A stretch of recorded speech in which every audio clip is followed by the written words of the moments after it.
Eigentum ist die wichtigste soziale Institution in modernen Gesellschaften.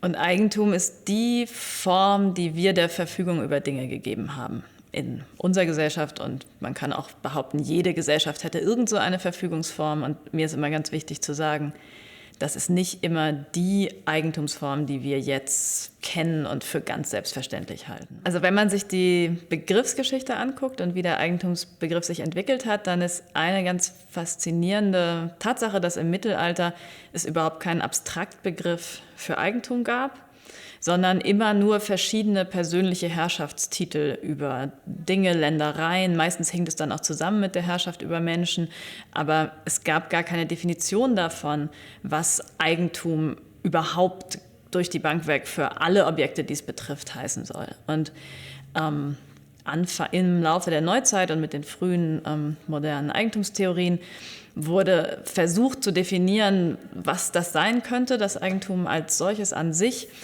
zum Teil im Rückgriff aufs römische Recht. Und einer der interessantesten Befunde der neueren Ideengeschichte ist, dass eigentlich die moderne Eigentumsform auch nicht nur die alte ist, obwohl sozusagen die Rechtsgelehrten selber versucht haben zu suggerieren, auch durch die Wahl lateinischer Begriffe, dass sie nur was Verschüttetes wieder ausgraben, gibt es eine Spezifizität der modernen und uns jetzt immer noch selbstverständlichen Eigentumsform, die man, glaube ich, nur versteht, wenn man sich klar macht, wie die im Zusammenhang auch mit der wirtschaftlichen Entwicklung steht. Und das sozusagen der Kern dessen oder das, was ich für das Besondere halte, ist, dass man in der Moderne, was man besitzt, kaputt machen kann. Also du weißt, dass es dir gehört, weil du den Stift oder dein Notizbuch auch zerreißen und zerbrechen kannst.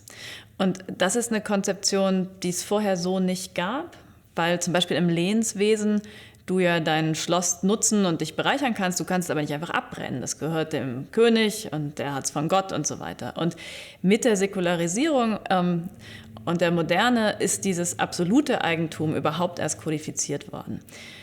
Und das braucht man, glaube ich, unter anderem deshalb, weil in der kapitalistischen Warenwirtschaft Dinge so schnell und in so großem Maßstab getauscht werden, dass man immer riskieren können muss, dass sie auch kaputt gehen oder zerstört werden. Also dieses in gute Hände abzugeben, was es jetzt manchmal so im Haustiermarkt gibt, und da ist es auch schon eigentlich ein bisschen ein Witz, das kann man sich nicht leisten. Man kann sich nicht irgendwie um die Sachen kümmern müssen. Man muss das totale Recht über die Dinge haben, sie auch ausnutzen und zerstören zu können. Und also ich finde es total interessant, dass wir, während wir uns so viel Sorgen darüber machen, wie viel in der Welt kaputt geht und wie viel Gewalt es gibt und wie viel Missbrauch passiert, gleichzeitig im Kern unserer zentralsten Institution eigentlich genau das Recht auf volle Verfügung, auf Missbrauch eingeübt und festgeschrieben haben.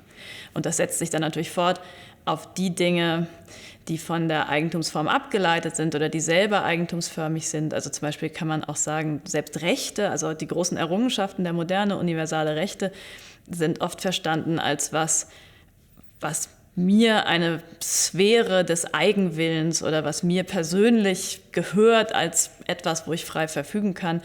Und auch moderne Identitäten sind geprägt durch die Eigentumsform. Die Naturbeziehungen sowieso, das Verhältnis zu Sachen. Und das genau fasziniert mich gerade in meiner Forschung, dem nachzuspüren, wie, also wenn man es grandios formulieren will, unser Weltbezug oder unser Weltverhältnis durch die Eigentumsform imprägniert ist.